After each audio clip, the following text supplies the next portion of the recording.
J'en ai marre de me manger des pubs sur YouTube, c'est bon, il faut changer ça, les gars, c'est bon. Goûte aux pubs un peu. Sale bâtard, va. Anne Bardella. Bonjour. Merci de répondre à mes questions ce Merci à matin. Vous êtes le président du Rassemblement national. Jure, vous un êtes nouveau sub. député européen. Merci pour les subs, les millions pisse, mais merci d'abord, mon gars. votre réaction à ce qui s'est passé samedi à Orléans. U-Block ne marche plus, les mecs, je sais pas pourquoi ça ne marche plus, je sais pas. Le rabbin Arié Engelberg qui a été violemment agressé en pleine rue sous les yeux de son fils. Condamnation unanime. Et vous? Ah ouais, putain. C'est vrai ça, c'est vrai qu'il y avait un rabbin qui s'est fait agresser, les gars. Franchement, faut arrêter de toucher à toutes les personnes qui sont musulmans, juifs ou même catholiques, les prêtres, etc. J'ai vu qu'il y avait une double condamnation à 10 mois de prison ferme parce que t'avais 2 mecs qui ont tabassé un prêtre. C'est n'importe quoi, wesh. Je condamne avec la plus grande fermeté ce qui apparaît aujourd'hui comme un acte relevant d'un antisémitisme d'atmosphère qui se diffuse dans notre pays. J'aimerais d'abord adresser mon soutien au rabbin d'Orléans, à son fils de 9 ans, devant qui il a été agressé, à sa famille, et évidemment à tous nos compatriotes de confession juive. La France vit depuis maintenant plusieurs mois, voire plusieurs années, une recrudescence des actes antisémites. Il y a eu 1600 actes antisémites qui ont été recensés en 2024, presque autant qu'en 2023. Et il y a eu, dans les 3 mois qui ont suivi le 7 octobre 2023, autant d'actes antisémites que dans les 3 années précédentes. Il est absolument urgent de prendre la mesure de ce phénomène et de dire que l'antisémitisme est un poison qui mine notre société. Et on voit bien là derrière que certains cherchent à importer sur notre sol non seulement le conflit israélo-palestinien, mais toutes les haines qui y sont associées. Il y a 2 références dans ce que vous dites. L'une à Emmanuel Macron qui dit, comme vous, que l'antisémitisme est un poison. Est-ce que vous estimez qu'il fait suffisamment? Et l'autre référence, on le sent bien, c'est plutôt pour une partie de la gauche. Mais d'abord sur le poison. Est-ce que la France fait suffisamment? Non, je pense que la France est aujourd'hui à un point de bascule. Il a un skin Tintin, ce bâtard. J'avoue, la coupe de cheveux de Bardella, elle est... Il y a un début de calvitie ou pas, les mecs? J'ai l'impression que toutes les personnes qui font ce type de coupe de cheveux, 10 ans après, se retrouvent chauves. C'est bizarre un peu, non? C'est bizarre, gros. Il a le Chaque skin jour, de Tintin, l'autorité là. de l'État recule. Chaque jour, l'insécurité progresse. Et chaque jour, nos compatriotes, quelle que soit la confession, ont le sentiment que on est dans un autre pays où les libertés et les sécurités ne sont plus garanties, notamment la sécurité et les libertés individuelles. Et moi, j'aimerais dire que cet antisémitisme d'atmosphère, il est le fait de 2 périls qui planent aujourd'hui sur notre pays et qui fragmentent la société. Le premier, c'est le totalitarisme islamiste qui combat tout ce que nous sommes et qui cherche non pas seulement à se séparer de la société française, mais à imposer à toute la société française ses propres interdits. Et deuxièmement, c'est le péril de l'extrême gauche qu'on a encore vu s'illustrer tragiquement dans les rues de Paris samedi dernier avec des messages extrêmement violents contre l'État, contre la République, contre la police, avec des drapeaux palestiniens qui ont été agités. Et quand je vois, il y a encore quelques jours, des affiches de la France insoumise qui rappellent d'ailleurs les années 30, allant jusqu'à caricaturer Cyril Hanouna, on se dit qu'on a non seulement un antisémitisme qui se diffuse, des relais, des militants, mais en plus un mouvement politique qui fait le choix d'alimenter le communautarisme et le discours de haine dans notre pays à l'égard de nos compatriotes de confession juive. Avec une forme de responsabilité directe pour vous Est-ce que pour vous, il y a un lien entre les affiches, les slogans de la semaine dernière et l'agression de samedi? Oui. Il y a un lien pour lui. Eh ben putain. Je l'avais dit à l'époque du 7 octobre. Ouais, ça se voit, les gars, qu'il a appris son texte quand même. Hein. Pitié qu'il est affligeant. Oui, les gars, c'est de la revue de presse. Oui, le programme de ce soir, c'est Bardella. Vous pouvez venir dans 20 minutes, les gars, si vous souhaitez. Hein. Moi, je vous l'autorise, les gars. Vous pouvez revenir dans 20 minutes. Parce que là, je vais commenter quand même du Bardella par rapport à tout ce qui s'est passé ce week-end. Donc, tranquille. Tankez ou revenez après. Octobre 2023, c'est que pour la première fois, la condamnation du terrorisme islamiste ne faisait pas l'unanimité dans la société française. Et on a vu un mouvement tomber dans l'indignité, celui de M. Mélenchon et de ses parlementaires, allant jusqu'à considérer que le Hamas n'était pas un mouvement terroriste, mais un mouvement de résistance. Quand on voit que la France insoumise épouse toutes les revendications politico-religieuses qui sont aujourd'hui celles des fondamentalistes, quand on voit cette affiche, encore une fois, ces caricatures qui ont été faites notamment d'un animateur télé, de Cyril Hanouna, on est dans un antisémitisme qui n'est pas seulement Mon gars, ça fait 3 fois qu'il dit le mot Cyril Hanouna. Ça fait 3 fois. Ça y est, ça y est, ça y est, ça y est. On sait que t'as le zob de Cyril Hanouna dans le fond de ta gorge, mais ça y est, mon décomplexé, gars. mais qui est assumé, qui est revendiqué, dans le but espéré, je mets des guillemets, d'aller flatter un électorat sensible à la thématique de l'islam et sensible au conflit israélo-palestinien. Donc c'est un enjeu de civilisation en réalité. Et en même temps, pour le RN, est-ce que l'antisémitisme c'est vraiment grave ou c'est juste moyen grave? Pourquoi vous dites cela? Je vous pose la question parce qu'en 2015, après que Jean-Marie Le Pen ait redit ses propos sur le point de détail des chambres de gaz, Marine Le Pen Jean non plus Magas, avec lui. il avait été expulsé du RN par Marine Le Pen. Elle avait dit que c'était une décision douloureuse, mais elle l'avait fait. Et depuis, elle regrette. Elle dit « Je ne me le pardonnerai jamais. Jusqu'à la fin de mon existence, je me poserai toujours la question, est-ce que j'aurais pu faire autrement ?» Est-ce que ça veut dire que finalement, c'était pas si grave ce qu'il avait dit Jean-Marie Le Pen? Ça veut dire que lorsque une fille parle de son père et que son père est décédé il y a quelques jours, les mots qu'elle utilise sont des mots personnels et non plus des mots politiques. Je crois que Marine Le Pen a toujours été, et personne ne peut lui en faire le reproche, irréprochable sur ce sujet, allant jusqu'à rompre avec son propre père sur le plan politique, et pendant de très nombreuses années, vous le savez, sur le plan avant de le regretter personnel. Non mais une fille peut regretter de ne pas avoir parlé à son père pendant plusieurs années, mais en tout cas la chef politique qu'elle a toujours été extrêmement courageuse, elle a toujours pris ses responsabilités, et permettez-moi de vous rappeler que dans quelques heures, dans quelques jours, je m'envolerai pour Israël, où je suis invité à intervenir sur cette grande cause qui doit nous unir, qui est la lutte contre l'antisémitisme, à l'invitation du gouvernement de l'État d'Israël. Et je m'y rendrai aussi. Le gouvernement israélien qui invite Jordan Bardella, les mecs, la fusion des deux extrêmes droites. Est-ce que vous vous rendez compte? Et ça n'a pas fait polémique cette visite? Parce que moi je suis désolé les gars, le gouvernement israélien est critiquable à tous les plans. À tous les plans, on peut les critiquer. Genre déjà, l'annexion des territoires palestiniens. La Cisjordanie, c'est un bordel à cause de leur présence, à cause de la présence des Israéliens aussi. Les gars, je suis désolé, c'est pas normal ce qui se passe.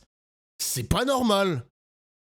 Bah non, Attal, il y va tranquille. Non mais Attal, évidemment qu'on peut lui dire tout et n'importe quoi.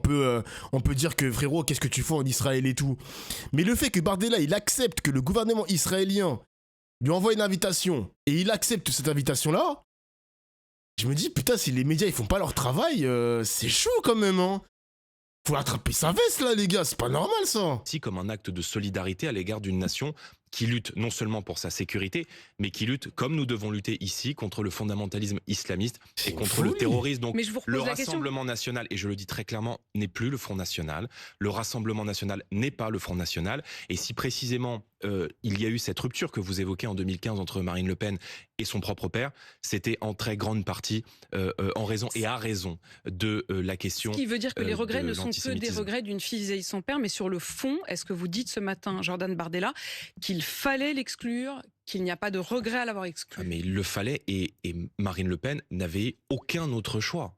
Et je crois que personne, aucun Français et aucun Français de confession juive ne peut ce matin nous faire le reproche de ne pas avoir été clair, extrêmement limpide sur cette question. Et je crois que beaucoup de nos compatriotes de confession juive sont extrêmement inquiets de voir la naïveté qu'il y a pu avoir à l'égard du fondamentalisme islamiste dans notre société depuis 15 ans. Or, cette naïveté, nous ne l'avons pas eu.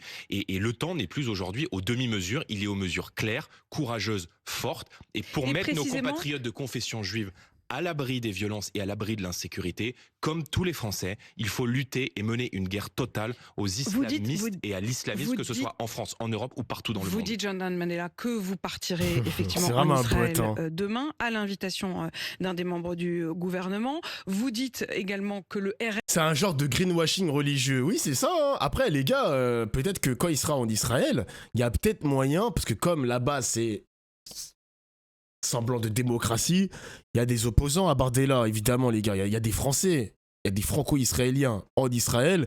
Peut-être qu'à l'arrivée de Bardella, il y aura beaucoup d'Israéliens qui vont le siffler, qui vont l'insulter, qui vont l'invectiver. Faudra observer ça, les gars. Faudra observer ça. RN d'aujourd'hui n'est plus le FN d'hier. Je recevais ce matin le représentant des institutions juives de France, le président du CRIF, Jonathan Arfi. Je l'invitais évidemment pour réagir à ce qui s'est passé. On n'aura aucune image, je pense aussi. C'est la question de votre voyage. Et il a pour le moins, au minimum, une certaine prudence, voire même méfiance. C'est son mot. Écoutez. Cette invitation, elle est le fait d'Israël qui fait ses propres choix politiques. Elle n'engage pas les institutions juives de France, et je veux le dire, car la position historique des institutions juives de France, et du CRIF en particulier, a toujours été une méfiance. Nous considérons que face à l'antisémitisme, une mue peut s'opérer, mais pour ça, il faut qu'elle soit discrète et complète. Aujourd'hui, on sent bien que ce sujet est instrumentalisé pour mettre en scène un rassemblement national nouveau dans une stratégie de conquête du pouvoir. Je considère que l'antisémitisme ne peut pas être instrumentalisé politiquement. Vous instrumentalisez l'antisémitisme. Mais monsieur Arfi fait de la politique. Et vous en faites pas? Voilà. Vous en faites pas, vous? Mais en l'occurrence, c'est moi qui suis invité dans quelques heures en Israël. Mais vous faites pas de la politique? Et croyez-moi, il y a beaucoup de nos compatriotes de confession juive qui considèrent que les propos de monsieur Arfi sont des propos politiques, politisés, qui font fi de la réalité de ce qui est en train de se passer en France. Croyez-moi, il y a beaucoup de nos compatriotes de confession juive qui, en 2024, ont porté leur suffrage et ont porté leur confiance mais vous faites pas de sur politique. le Rassemblement national. Je ne fais pas de politique, j'ai toujours été, en tout cas sur ce sujet, je ne cherche pas à instrumentaliser tel ou tel drame. Moi, j'ai toujours été très clair sur ce sujet. J'ai toujours été très clair sur les... C'est tellement fou. Et d'ailleurs, les journalistes, les gars, n'attrapent pas la veste du RN. Parce que, excusez-moi les gars, à chaque fois qu'il y a un problème avec les juifs en France, ce que je déplore, on va toujours parler du RN, antisémitisme, c'est nous le bouclier, venez voter pour nous, etc. Mais quand on a un problème du côté par exemple des imams agressés ou des mosquées qui sont vandalisées, bah il n'y a pas un mot du RN pour ces mecs-là. Et pourtant les gars, faut savoir une chose, c'est pour ça que les musulmans, faut faire un peu attention au RN. Parce qu'il y a quand même pas mal de musulmans qui votent le RN, mais ils ont jamais de mots pour les imams agressés, pour les rebeux, enfin pour les musulmans agressés, pour les mosquées vandalisées, et ceci, et cela. Il n'y a rien. Donc moi je me dis, méfiez-vous quand même. Méfiez-vous quand même. On a des partis politiques à gauche qui vont te parler d'islamophobie, qui vont parler de racisme, qui vont te parler de l'antisémitisme, ils vont parler de toutes les religions, mais le RN, ils ont un seul truc à la bouche, c'est l'antisémitisme. Il y a des musulmans qui votent RN, mais il y en a vraiment beaucoup, gros. Hein. Tu te rends pas compte, il y a vraiment beaucoup de musulmans qui votent le RN. Hein. Je dis pas que c'est majoritaire, mais ils sont là, hein. Mayotte aussi, hein. Bah ouais, Mayotte, les mecs. Mais après, Mayotte, c'est un autre sujet parce que eux, c'est plus du côté. Comme c'est un territoire qui est en dehors de la métropole, etc., les enjeux sont différents, donc bon. Menace qui visait aujourd'hui la communauté juive de France. Ouais, permettez-moi de vous rappeler que lorsqu'il y a eu les atrocités commises le 7 octobre 2023, nous étions à la marche à Paris contre l'antisémitisme avec Marine Le Pen, avec les députés du Rassemblement national. Et l'accueil, je dirais bienveillant, je ne sais pas si c'est le mot, mais en tout cas chaleureux que nous avons reçu de la part de nos compatriotes, pour moi veut dire beaucoup. Et pour moi, se suffit à lui-même. Il est vital de ne pas oublier ce qui s'est passé le 7 octobre. 2023, et si je me rends en Israël aussi, c'est pour dire que face à la montée du terrorisme, face à la barbarie islamiste, nous devons être unis. Le 7 octobre et les 1200 morts civils essentiellement qui ont été, je dirais, laissés par la barbarie du Hamas. Il y avait 42 de nos compatriotes, 42 Français, 1200 morts en Israël, c'est l'équivalent de 8500 morts rapportés à la population française. C'est-à-dire que dans le même jour, Israël a vécu à la fois son 11 septembre et son Bataclan.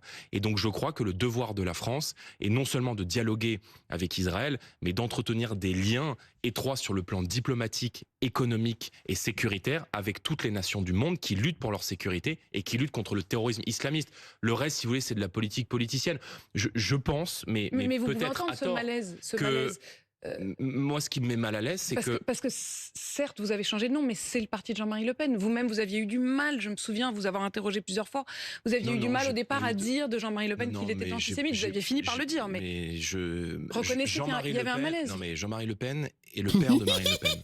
Oui. Vous connaissez je comprends bien l'état que de tout ma soit loyauté. mélangé, mais- Non, il n'y a aucun mélange. À quel moment, qu'est-ce que vous avez à me reprocher sur ce sujet ou sur cette question? Je vous parle du malaise Mais je n'ai qui est le aucun malaise malaise. dont se C'est-à-dire, fait, moi, le malaise- dont se fait lui-même l'écho Ouais, mais Jonathan moi, Arfi. mon malaise, il vient de ces insoumis à l'Assemblée nationale, du fait qu'ils soufflent sur les braises de l'antisémitisme, et qu'il y a encore quelques mois, aux élections législatives, Gabriel Attal et Emmanuel Macron ont retiré leurs candidats pour appeler à voter pour des candidats ouvertement antisémites lors des élections législatives. Il vient de là, mon malaise. Ouvertement antisémite. Eh mais c'est ça le bâtard, on peut pas planter contre eux. On va porter plainte pour diffamation, mais comme ils ont l'immunité parlementaire, c'est impossible de les faire tomber, ces mecs. Comment on peut dire ouvertement antisémite? Alors que pendant les législatives, les mecs, n'oubliez pas, j'avais fait un thread sur Twitter qui a évidemment listé à peu près une vingtaine de profils ouvertement antisémites. Là, en big 2024, est-ce que vous vous rendez compte quand même? Eux, ils sont ouvertement antisémites, mais la France insoumise antisémite? Franchement, les gars, je comprends pas. Où ça? Je ne sais Et pas. croyez-moi, j'ai toujours été extrêmement clair sur ce sujet. Et si je suis invité dans quelques jours par le gouvernement de l'État d'Israël pour me rendre aussi en partie sur les lieux qui ont été attaqués par le Hamas le 7 octobre 2023, c'est aussi la reconnaissance du rôle qui est désormais le nôtre sur l'échiquier français, sur l'échiquier européen et sur le fait que nous apparaissons aujourd'hui comme un partenaire potentiel demain dans la lutte contre le terrorisme, dans la mesure où nous sommes perçus, y compris depuis l'étranger, comme un successeur possible à l'ère Macron. Jordan Bardella, la loi sur le narcotrafic sera portée au vote demain par l'Assemblée nationale. Est-ce que le RN la votera? Nous votons une partie, évidemment, une très grande partie de ces propositions. Ces propositions, elles vont en grande partie dans le bon sens. Ce sont des mesures qui visent à simplifier les procédures d'enquête, à isoler notamment les détenus. Moi, je pense que le narcotrafic est en train de gangréner aujourd'hui une partie considérable du territoire français. La France est en train de devenir un narco-État, une narco-république avec des bandes de plus en plus avec de la corruption, avec un État fragile, avec peut-être de la corruption au niveau local et au niveau de certaines municipalités qui par clientélisme ferment les yeux. Et face au narcotrafic, moi j'ai toujours été partisan d'une guerre totale. Encore une fois, je le disais tout à l'heure, la France est à un point de bascule. Et soit la France se réveille, et soit la France s'engage dans un sursaut sécuritaire et pénal, que cette loi soit passe. Certains de nos territoires seront submergés. Vous souhaitez que cette loi passe? Oui, et nous avons soutenu d'ailleurs beaucoup de ces amendements. Nous avons émis des réserves sur l'un de ces articles qui prévoit notamment l'accès à des messageries cryptées, parce que nous sommes aussi les défenseurs des libertés publiques. Et je crois que ça pourrait être aussi la porte ouverte à certaines dérives. Vous savez, moi, quand ça va dans le bon sens, je fais pas de politique. Et vous rappeliez tout à l'heure l'histoire du Rassemblement national. Je me permets de vous rappeler que le sectarisme, nous n'avons fait que le subir. À partir du moment où une mesure va dans l'intérêt du pays, dans l'intérêt des Français, quel que soit son auteur, nous la votons parce que nous avons au cœur l'intérêt du pays et l'intérêt des Français. La question des étrangers qui seraient mis hors des prisons pour poursuivre leur peine, c'est l'une des préconisations de Gérald Darmanin. Il a entraîné le poteau. Oui, ça me fait rigoler parce que le mandat d'Emmanuel Macron se termine dans 2 ans. Et depuis maintenant 7 ans, on nous combat avec une très grande virulence, une très grande violence, y compris sur le fond des mesures que nous proposons. Et moi, je m'aperçois qu'en fin de règne, les responsables politiques en viennent toujours à expliquer que nous avions raison. Il se trouve que ça fait à peu près 30 ans que le Rassemblement national milite pour l'expulsion des délinquants et criminels étrangers. S'il y a des accords bilatéraux avec la possibilité que les peines soient faites dans les pays d'origine, moi, je suis évidemment pour que les délinquants et criminels étrangers soient non seulement expulsés, mais qu'on puisse organiser les peines dans les pays d'origine. C'est ce qui se fait avec un certain nombre de pays. Le Danemark, par exemple, le fait avec le Kosovo. Mais ce qui est certain, c'est que vous voyez bien là tout l'opportunisme de ces gens qui parlent beaucoup mais qui agissent peu en réalité. Mais vous faites allusion aussi à la question des accords bilatéraux. 20% des prisonniers étrangers sont de nationalité 23. Algérienne, autour de 20%. Les Algériens encore. Difficulté aujourd'hui à trouver des accords, notamment pour avoir des laissez-passer. Quelle est votre position sur ce point? Est-ce qu'il faut aller davantage vers un bras de fer, quitte à couper les relations avec l'Algérie et donc à avoir moins aussi de possibilités de travailler ensemble dans la lutte contre le terrorisme? Ah, l'Algérie qui a atterri à la 14e minute, les gars. Est-ce qu'il faut effectivement aller jusqu'au bout? On ne travaille pas ensemble dans la lutte contre le terrorisme et l'insécurité pour les Français, puisque l'Algérie refuse de récupérer une très grande partie des OQTF et des ressortissants. Je me rappelle qu'il y a encore quelques jours, lorsqu'on a discuté sur les plateaux de télévision du drame de Mulhouse, l'un de nos compatriotes a été assassiné par un terroriste islamiste qui était un Algérien qui avait été refusé à 10 reprises par le régime algérien. Donc, voyez bien là que l'Algérie multiplie les provocations à l'égard de notre pays, qu'elle multiplie les injures, pour ne pas dire les parjures, à l'égard de la France, à l'égard de la République, à l'égard de ses dirigeants.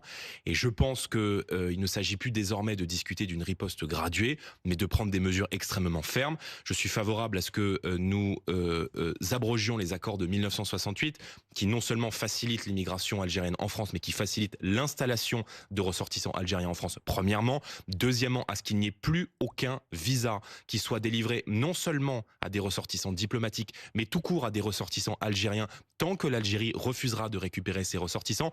Et troisièmement, je pense qu'il faut suspendre l'aide au développement et l'aide publique qu'on donne chaque année à l'Algérie. Est-ce que les Français qui nous écoutent ce matin... Bon, ça répète les mêmes arguments que Reconquête, les mecs. Ça demande exactement la même chose. Qui se demandent bien souvent ce qu'on fait avec leur argent dans un pays où les impôts sont toujours plus élevés chaque année, que on finance la bourse des étudiants algériens qui s'installent en France, ou que l'Union européenne engage des appels à projets avec l'Algérie s'agissant de la gestion de l'eau en Algérie, quand on sait que dans nos territoires d'outre-mer, aux Antilles ou encore à Mayotte, un Français sur 3 n'a pas accès à l'eau potable. Donc il faut non seulement suspendre les visas, mais il faut fermer à la fois le robinet de l'immigration et également le robinet des subventions, et accessoirement empêcher les dirigeants algériens de venir se faire soigner en France tant qu'ils refuseront toute coopération avec la France. Il faut que l'Algérie comprenne que nous ne sommes pas sous sa tutelle, nous lui avons donné son indépendance, elle doit maintenant nous donner la... L'aide publique a été suspendue par le président Tebboune Dofla. Ok, pas de problème. J'ai vu qu'il avait fait une interview, le président algérien. Il a fait une interview sur un média algérien.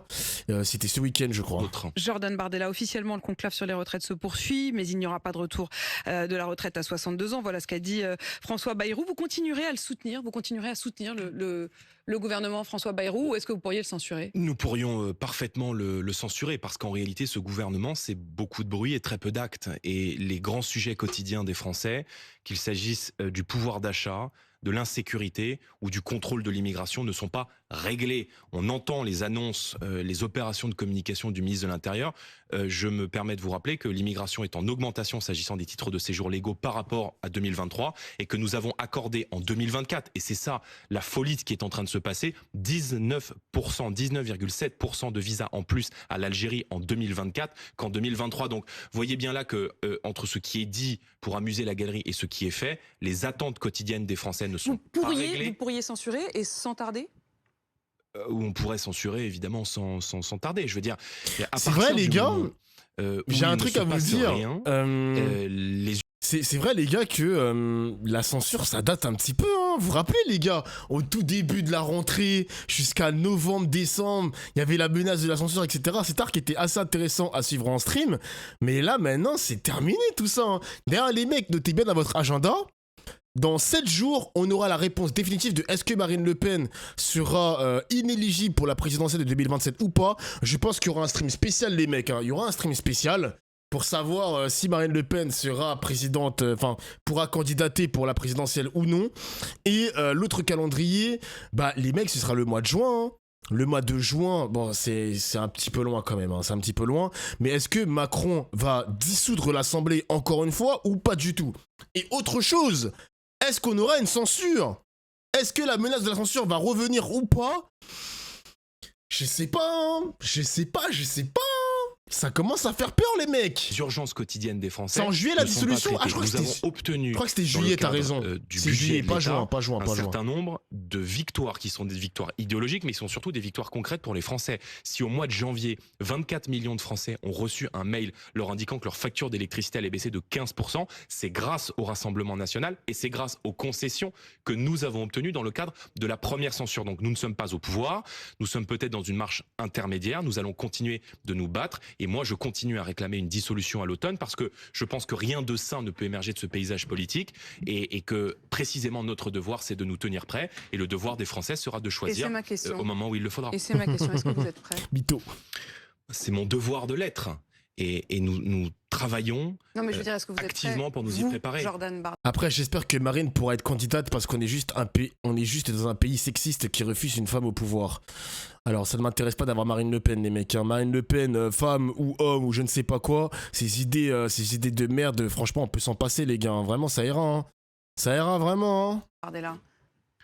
Chaque jour qui passe, Rien je à m'y voir avec prépare, le oui. sexisme, là. Hein. Vous vous y Vraiment. préparez aussi parce que potentiellement, la semaine prochaine, c'est vous qui devrez reprendre le flambeau alors, de la présidentielle? Je Les gars, vais les préciser gars pour pas qu'il y ait d'ambiguïté, je parlais des élections, de potentielles élections législatives et d'une potentielle victoire en cas d'élection législative. Vous faites référence au La verdict semaine du procès. prochaine, verdict dans le Verdict la procès semaine des prochaine. assistants parlementaires. Marine Le Pen qui pourrait se voir interdite de se représenter. Dans ce cas-là, c'est vous qui serez candidat. Marine Le Pen ne sera pas inéligible parce que Marine Le Pen est totalement innocente des faits qui lui sont reprochés et cela me paraîtrait invraisemblable à moi comme à des millions de Français que une candidate qui a été 3 fois candidate à l'élection présidentielle, qui est aujourd'hui dans les sondages qui sont faits donnés au second tour, puisse être empêchée de se présenter pour ce qui ne relève ni d'emploi fictif, ni d'enrichissement personnel, mais d'un désaccord administratif sur la façon dont travaillent des assistants parlementaires au sein du Parlement européen. Vous ne voulez pas y croire, mais j'imagine que vous avez quand même été obligé de penser à ce scénario. Vous en avez parlé tous les deux. Je ne me mets pas dans cette hypothèse. Vous ne vous mettez pas dans ce scénario. Je ne me mets pas dans ce scénario, ni dans cette hypothèse. Et s'il devait... D'ailleurs, les amis, la gauche a défendu cette position-là en mode Marine Le Pen ne doit pas être empêchée d'être candidate. Je crois que Darmanin, il avait fait la même chose aussi. Tous les ennemis politiques, les adversaires politiques de Marine Le Pen ont dit non, elle mérite quand même d'être candidate, il faut la combattre sur ses idées et c'est pas un juge d'en décider. Moi, je suis en mode, les gars, sur le fond, ils ont raison, mais sur la forme, excusez-moi, mais faut les écarter, nos adversaires, les gars. Faut les écarter, hein. Hein, les gars, c'est comme ça, c'est la vie, mon gars. Hein. Faut les écarter, ça nous ferait plaisir, ça peut mettre la gauche au pouvoir. Et si la gauche peut redresser le pays parce que Macron, il a fait de la merde durant ses 2 mandats, tant mieux. Tant mieux. Marine Tondelier a dit par exemple nul n'est au-dessus de la loi Dofla. Alors les gars c'est autre chose parce que c'est une loi qui a été votée durant François Hollande. En gros s'il y a un responsable politique qui a fait de la merde, il y a la loi qui passe, mais dans cette loi il y a une inéligibilité et c'est l'inéligibilité qui pose problème justement à la France insoumise. C'est ça qui pose problème à la France insoumise en mode on peut la condamner, aucun problème, mais de là à l'empêcher d'être candidate à la présidentielle c'est un peu trop abusé. C'est leur avis. Franchement, les gars, moi, je partage pas leur avis.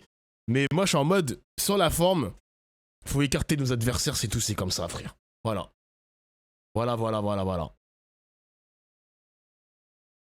Malheureusement, ça risque de nous porter défaut. Ils vont se poser en victime. Alors, les gars, je vais pas vous mentir, si Marine Le Pen est inéligible pour 2027, ce sera le plus grand séisme de l'histoire. Franchement, dans l'histoire moderne française, où vous savez que Marine Le Pen, elle a toujours été candidate à la présidentielle, je crois qu'elle a été 2 fois finaliste, ce serait littéralement un putain de tremblement de terre de se dire que Marine Le Pen sera pas là.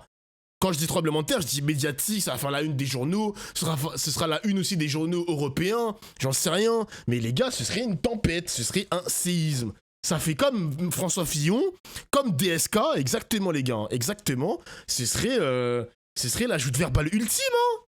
Comme l'affaire DSK, exactement les mecs, exactement. J'y crois pas de v'là. Non, Cynthia, t'es ouf.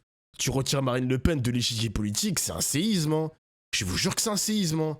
On va peut-être se taper Jordan Bardella à la place, mais attention les mecs, hein. Bardella il est jeune, ça peut lui coûter cher aussi et il aura que des balles à prendre. Pas d'expérience, trop jeune, pas assez de culture politique, pas assez de culture historique. Il pourra prendre que des balles. Et peut-être qu'il y aura même une guerre des chefs au sein du RN, où ils vont se dire, ce mec-là, il est inexpérimenté, trop jeune, je vais essayer de prendre sa place. Vous voyez ce que je veux dire ou pas, les mecs? Attention, hein. Attention. Il peut y avoir une décision. Ou bien, ouais, exactement, Nagui. Le plan B, c'est que Retailleau récupère tous les électeurs RN. Tout. Genre tout. Tout. Ou dernière possibilité, la toute dernière, les amis, Marine Le Pen est inéligible, la condamnation a été notifiée, mais Emmanuel Macron gracie Marine Le Pen. Imaginez, Emmanuel Macron qui gracie Marine Le Pen, mesdames et messieurs. Oh putain de merde. C'est possible, hein, les gars. C'est possible, hein. Attention, attention. Eh oui. Oui, allez, King Kong. Les gars, non. Je suis peut-être allé un peu trop loin, les gars. Ah, peut-être. Vision qui est contraire à ce que nous croyons être notre bonne foi et notre sincérité, alors il y aura un appel s'agissant de l'exécution provisoire. Permettez-moi de vous rappeler que même les pires adversaires politique de Marine Le Pen, à commencer par le ministre de la Justice, qui n'était pas ministre de la Justice au moment où il a tenu ses propos, M. Darmanin, a indiqué que le combat contre nous devait se faire, je le cite, sur le terrain politique et pas sur le terrain judiciaire. C'est effectivement ce qu'avait dit donc Gérald Darmanin. Merci Jordan Bardella d'avoir répondu à mes questions ce matin, président du Rassemblement national et député.